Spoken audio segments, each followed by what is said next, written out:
Welcome back, Dragon Ball community. This is Kyle Chris here, bringing you guys another Dragon Ball video.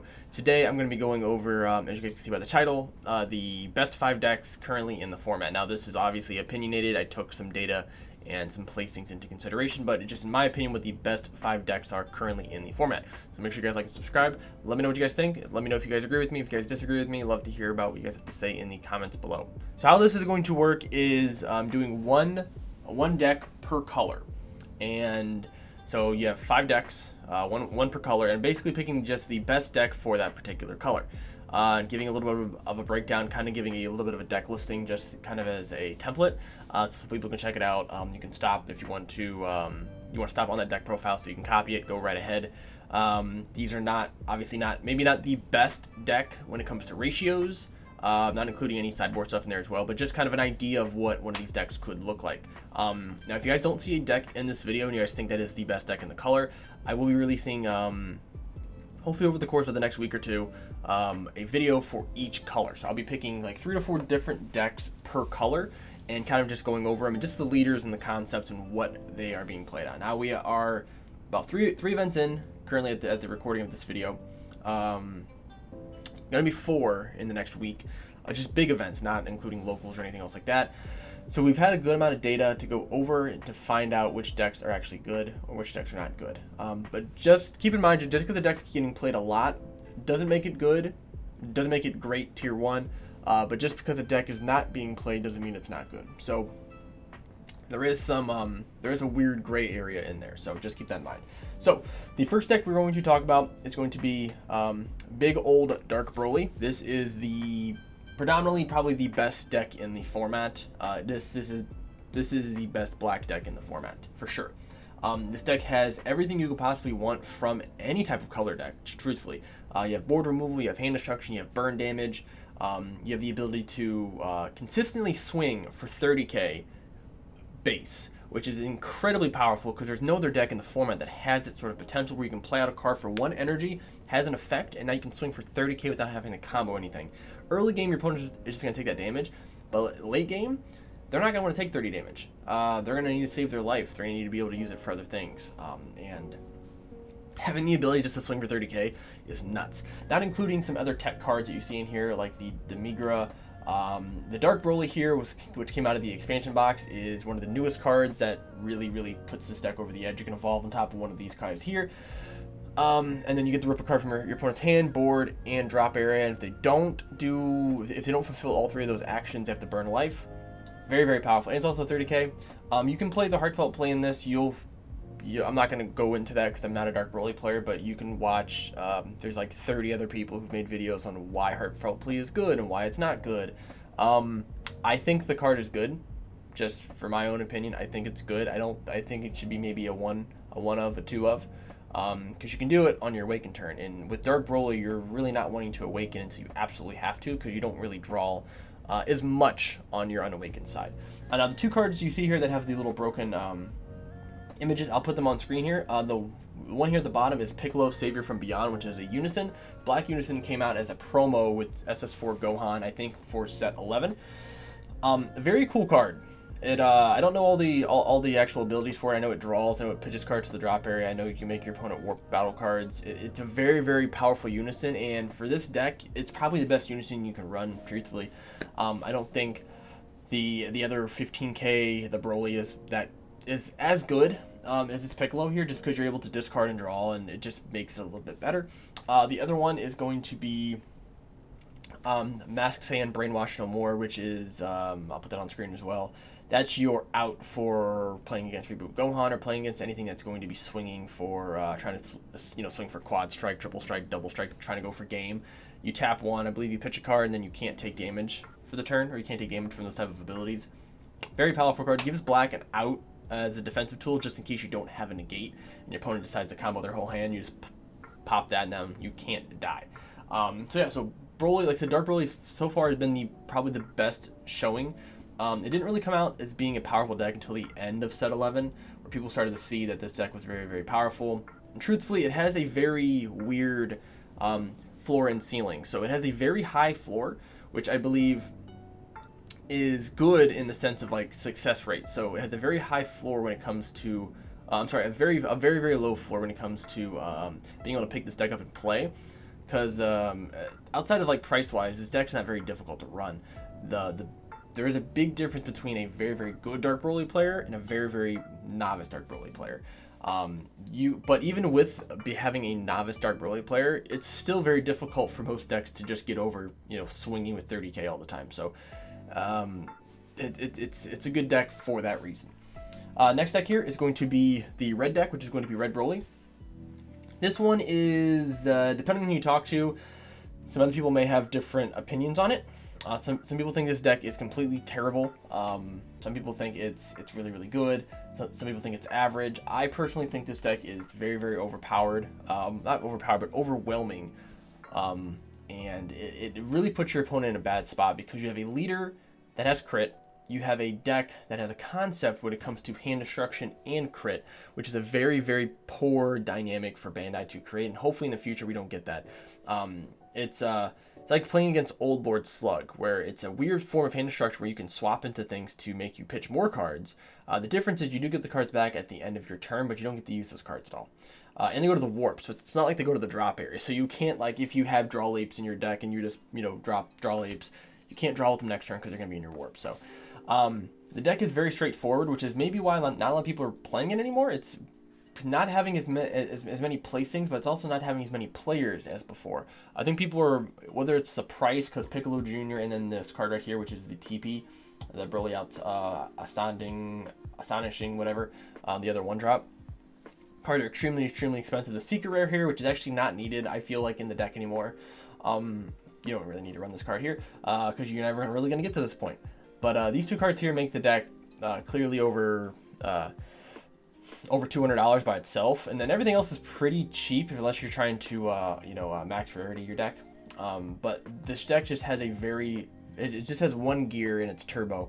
Once you start playing things out, your Piccolo gets all of these counters on it, then you can play out your Fearless Pan Goku combination, or a Fearless Pan Paragus, or a Broly, or do whatever, and then it's really easy to kill either turn 2, at the latest turn 3 though. So definitely, like I said, probably the best red deck in the format for that reason. Next is going to be yellow. I know some people hate Mecha Frieza for some reason. People think it's a really, really bad deck. I, for one, think this deck is incredibly powerful. I think one thing that's held a lot of people back is trying to implement... we'll see. For one thing, not everybody has Xenocell. That's one problem. I feel like people, because they don't have Xenocell, they feel like the deck's not very good. And I don't think that's the case. I think this is a very good win condition. I think yellow needs a better win condition that's a little bit cheaper, for the future. But outside of this, a lot of this stuff in the deck is just, it runs very, very well. Sure, you don't have to run the Draw Ape, you don't have to run Swift Retaliation Cooler. You can switch to Unison if you want, although this is probably the best Unison for the deck in the main board. The deck flows very, very, very, very well together.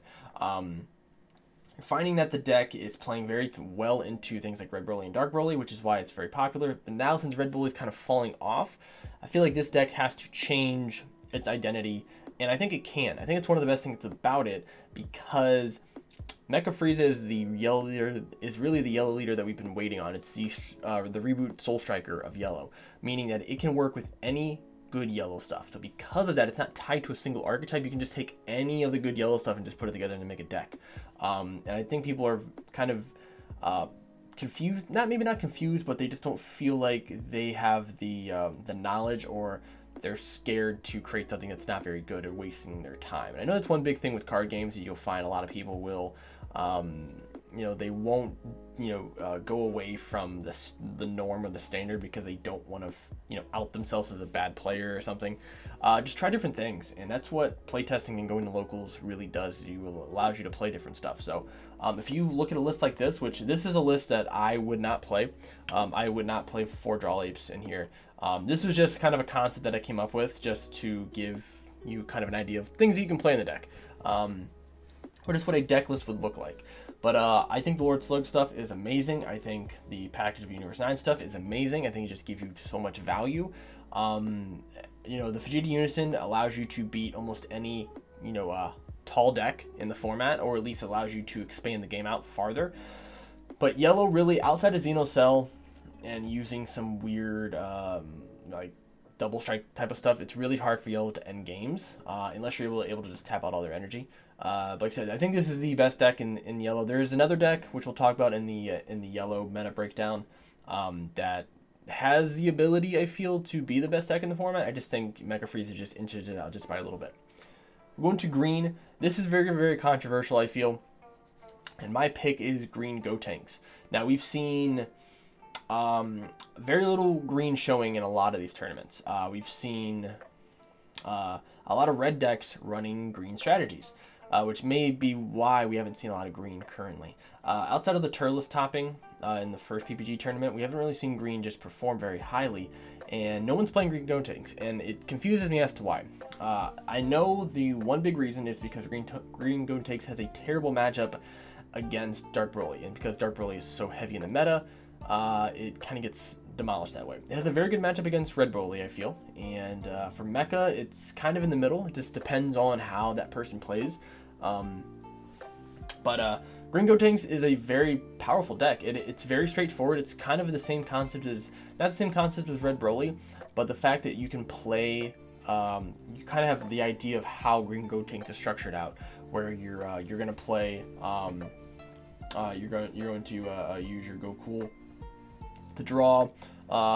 Turn 2 or turn 3 going to go into your Gotenks, start going into your boss monsters, which are able to, they for one have deflect, they have dual attack, 25k, they KO something, and you can draw stuff. If you have a Unison on board, this Unison in particular, you get to draw more cards. Then you have your Dormants, you have your Cells, you have your Shocking Death Balls, and then you have your Roshi to pull them back. You have Rebrands. You have a lot of cards at your disposal. It's just up to how that person who plays green, because truthfully, if you don't have these green cards now, it's going to be very difficult to play green just because how expensive it is. But I think the deck is very good. I think people just they're kind of like how Red Broly is right now, where they're just getting tired of playing it. I think it's going to take somebody to sit down who really, really plays green and bring this card, bring this deck in and see how well it does. Like I said, Dark Broly is kind of the biggest problem, though. Just because Dark Broly just nothing on this board has barrier or can stop being removed outside of the Zamasu, so it just removes a lot of your pieces that you're going to be putting on the field, and it's not a good feeling. But I do think it is the best green deck in the format. There are some other good green decks that I could have considered for this slot, but we'll go over those in the green deck video. Last but certainly not least is going to be blue. And for blue, I have to go with Blue Baby, the Baby Negate deck. Blue's not really being played right now, right? And for a good reason. It's just the Pycon engine that came out of blue is just not really good currently. No one's really found a way to make the deck feel powerful, and so no one's just playing blue because of that. Blue Baby, however, did top an event. It is very good, and the longer the game goes out, the better it is for blue. And this deck in particular, just using Blue Baby, regardless of what your ratios and what other tech cards you have in here, like right here we have a Big Bang Attack here, which is a great card. You can tech in different things like the Android 17, the 7 drop that your opponent loses their whole hand. You have a lot of different options that you can throw in there. But with the Hachiat card here being able to stop a lot of these swarm decks, you have everything in your deck as a negate. It makes the deck just, I feel, top tier in a lot of matchups. The deck is very slow, but that's how this deck plays. It plays into I'm going to counter and negate every single turn, hopefully, and get you to a point where you really just lose all your resources, and I'm going to win off of that. So, but I definitely think this is the best blue deck currently. I think if you're going to play blue, if you're not playing Invokers, it's probably the only blue deck you should play. Nothing else feels really powerful currently. I think there are some decks that have the ability to make their way into the meta, but I don't think those will happen until after the Evolution Booster comes out. So, but this is what I have for you guys today. If you guys like this type of video, please let me know. Like and subscribe. We'll go over the actual other meta decks or the decks for each color that I feel could make themselves into the meta and at a different date. But thank you guys for watching. I'll see you guys in the next video.